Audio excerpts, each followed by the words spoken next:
Hello दोस्तों, आज हम बात करेंगे लाइफस्टाइल की वो कौन कौन सी चेंजेस हैं जो इरेक्टाइल डिस्फंक्शन यानी उन लोगों को जिनको सेक्सुअल इंपोर्टेंस या लिंग में नाव तनाव आने का प्रॉब्लम है उन पेशेंट्स को करनी चाहिए। ये लाइफस्टाइल के चेंजेस रेगुलर बेस पे यदि आप अडॉप्ट करेंगे तो कुछ सिग्निफिकेंट फायदा आपको देखने को मिलेगा और आपकी ये इरेक्टाइल डिस्फंक्शन की प्रॉब्लम जो कि काफी एम्बैरेसिंग प्रॉब्लम है वो कम होने में मदद मिलेगी। इरेक्टाइल डिस्फंक्शन के क्या कारण होते हैं, क्या दवाइयां आती है, इस पर ऑलरेडी हमने अलग अलग वीडियोस किए हैं, फूड्स पर भी वीडियोस किए। आज हम बात करेंगे क्या क्या लाइफस्टाइल चेंजेस आपको करनी चाहिए इस प्रॉब्लम के लिए। टॉपिक पर जाने से पहले जो लोग हमारे चैनल पर नए हैं उन्हें रिक्वेस्ट करूंगा कि चैनल को सब्सक्राइब करें, वीडियोस को लाइक करें, शेयर करें, फॉलो करें, कमेंट करें, पूरा देखें। टॉपिक बहुत ही इंपॉर्टेंट है, आपको किसी भी और चैनल पर शायद नहीं मिलेगा, इसलिए इसको एंड तक देखिएगा, फैमिली और फ्रेंड्स के साथ शेयर करिएगा। चलिए शुरू करते हैं इंपॉर्टेंट वीडियो।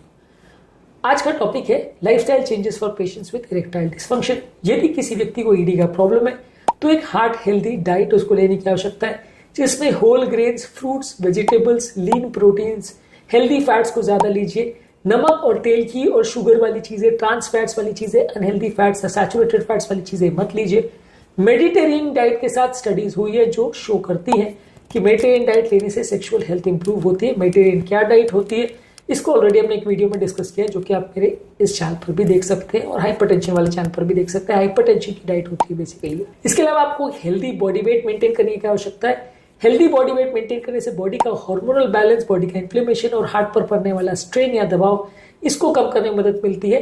बहुत सडनली बॉडी को वेट को कम करने की जरूरत नहीं है, इसको धीरे धीरे करके मेंटेन करिए और लंबे समय तक मेंटेन करिए। इससे आपका ओवरऑल ब्लड के हार्मोनल लेवल्स बेटर मेंटेन होंगे, टेस्टोस्टेरोन लेवल बेटर मेंटेन होगा। ये ओबेसिटी को कम करने के लिए या वजन को कम करने के लिए क्या करना चाहिए इस पर ऑलरेडी हमने बहुत सारे वीडियो किए। इंटरमिटेंट फास्टिंग पर हमारा पूरा चैनल है, ओबेसिटी को कम करने पर पूरा चैनल है, उसको जरूर चेकआउट करें। इसके अलावा रेगुलर फिजिकल एक्टिविटी करिए, इससे आपका ओवरऑल ब्लड सर्कुलेशन बेटर होगा, ब्लड टेस्टोस्टेरोन लेवल बेटर होगा, फिजिकल और मेंटल हेल्थ बेटर होगी जो कि आपकी ओवरऑल ईडी की प्रॉब्लम के लिए बेटर है। जो लोग शिथिल रहते हैं, बैठे बैठे का जीवन व्यतीत करते हैं, उनको इस तरह की प्रॉब्लम्स होने का चांस ज्यादा है एज कम्पेयर टू उन लोगों के जो लोग रेगुलर एक्सरसाइज एक्टिविटी करते हैं। इसके अलावा आपको स्मोकिंग छोड़ने की जरूरत है। यदि कोई व्यक्ति रेगुलर स्मोकिंग करता है तो उसकी बॉडी में इन्फ्लेमेशन प्रोड्यूस होता है जिसकी वजह से आपको ये प्रॉब्लम बढ़ सकती है, इसलिए आप स्मोकिंग बंद करिए। निकोटीन रिप्लेसमेंट थेरेपी और स्मोकिंग बंद करने के टिप्स पर ऑलरेडी हमने काफी वीडियोस करे हैं। इसके अलावा यदि आप अल्कोहल लेते हैं तो अल्कोहल को बंद करने के लिए या उसको सप्रेस करने के लिए भी कोशिश करिए, ये भी आपके टेस्टोस्टेरोन लेवल को कम करता है। इसको कम करने के लिए क्या क्या चीजें कर सकते हैं उस पर ऑलरेडी हमने वीडियो किया है, इसको भी जरूर चेकआउट करें। पर स्मोकिंग, अल्कोहल को छोड़ने से आपको ईडी की प्रॉब्लम में मदद मिलेगी। यदि मानसिक तनाव का प्रॉब्लम है तो मेंटल स्ट्रेस से जो ब्लड में कोर्टिसोल लेवल्स बनता है ये टेस्टोस्टेरोन लेवल को सप्रेस करता है जिससे ईडी का प्रॉब्लम बढ़ता है।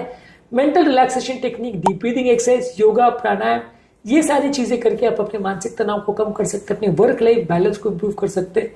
इससे भी मानसिक तनाव बेटर होगा और ईडी की प्रॉब्लम कम होगी।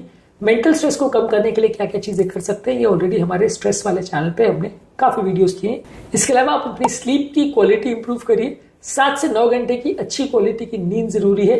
सोने से पहले एक कोशिश करिए कि आप मोबाइल वगैरह ना देखें, स्क्रीन टाइम बहुत ज्यादा नहीं हो। और यदि आपको कोई स्लीप से संबंधित बीमारी है तो उसका ट्रीटमेंट करिए, जैसे स्लीप एपनिया है। ये सारी चीजें भी इरेक्टाइल डिस्फंक्शन के साथ या ईडी की प्रॉब्लम के साथ एसोसिएटेड है। स्लीप के लिए क्या क्या चीजें कर सकते हैं और स्लीप एपनिया के लिए क्या क्या चीजें कर सकते हैं ये भी हमने अपने चैनल पर डिस्कस किया है। इसके अलावा पानी ज्यादा मात्रा में पीजिए। डिहाइड्रेशन अगर आपकी बॉडी में है तो ब्लड सर्कुलेशन कॉम्प्रोमाइज होता है जिससे आपको ईडी की प्रॉब्लम ज्यादा हो सकती है। तो लगभग 2 से 3 लीटर पानी पीजिए और कोशिश करिए कि चाय, कॉफी और शुगर वाले ड्रिंक्स को अवॉइड करिए, ये इस तरह की प्रॉब्लम्स को बढ़ाते हैं, बॉडी के इन्फ्लेमेशन को बढ़ाते हैं। इसके अलावा कोई भी रिक्रिएशनल ड्रग्स जैसे नार्कोटिक्स है, कोकेन्स है, मैरिजुआना है, ये सारी चीजों को अवॉइड करिए। ये सारी चीजें आपके ब्लड फंक्शन को अफेक्ट करती है, नर्व फंक्शन को अफेक्ट करती है, ब्लड वेसल्स के फंक्शन को अफेक्ट करती है, इसलिए ये सारी चीजों को अवॉइड करिए।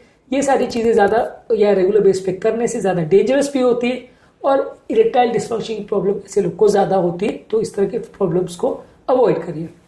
इसके अलावा अगर आपकी रिलेशनशिप हेल्थ अच्छी नहीं है, आपके पार्टनर के साथ साइकोलॉजिकल प्रॉब्लम्स है तो साइकियाट्रिस्ट को कंसल्ट कर सकते हैं या उसके साथ डिस्कशन करिए, कपल्स काउंसलिंग करवाइए, इससे भी आपको फायदा मिल सकता है और ओवरऑल एक इंटीमेसी डेवलप हो सकती है जिससे एक पर्टिकुलर पर्सन के प्रति अगर आपको ईडी का प्रॉब्लम है यानी अपने स्पाउस के प्रेजेंस में आपको इरेक्टाइल डिस्फंक्शन होता है, बाकी अदरवाइज ठीक होता है, तो उसको इम्प्रोवाइज करने में मदद मिलेगी।